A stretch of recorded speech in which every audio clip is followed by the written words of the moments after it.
PSP मनोरंजन film विठान बाजार समस्तीपुर, विठान बाजार समस्तीपुर, विठान बाजार समस्तीपुर, विठान बाजार समस्तीपुर। के छरिया महाजाले बहु हमें लूट किया के दिस डीजे मनीष रक्सौल।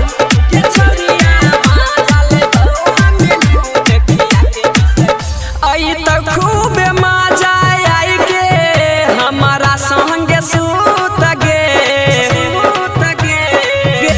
आई तो खूब मजा आई के हमारा संगे सूत गे छरिया महाजाले बहु हमें लूट खिया के बिस्कुट गे छरिया महाजाले बहु हमें लूट खिया के बिस्कुट गे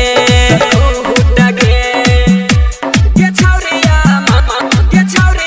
महाजाले बहु हमें डीजे मनीष रक्सौल।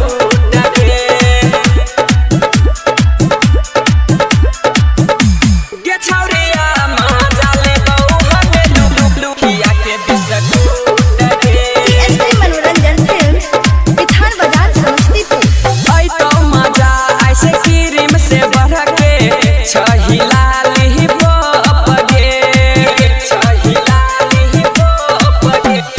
देखै में लागहि छहि पतर की कहूँ जिला टप गे प्यार वाला पानी कहूँ पीले एक घूट गे प्यार वाला पानी कहूँ पीले एक घूट गे छरिया महाजाले बहु हमें लूट खिया के बिस्कुट गे छरिया महाजाले बहु हमें लूट खिया के बिस्कुट गे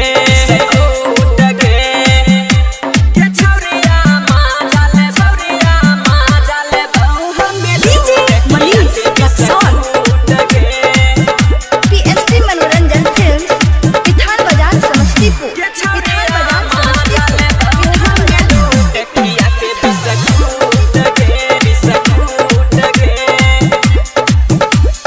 जोगी जा बाहर से जोई रे ले लेहिया दाई के यहाँ बन दिल गे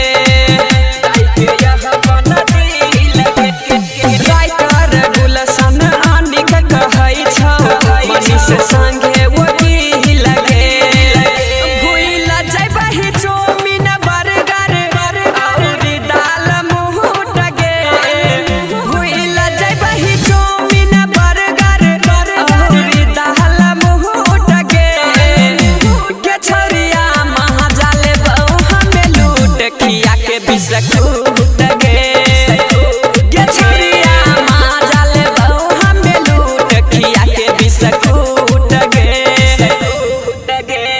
पीएसपी मनोरंजन फिल्म विठान बाजार समस्तीपुर।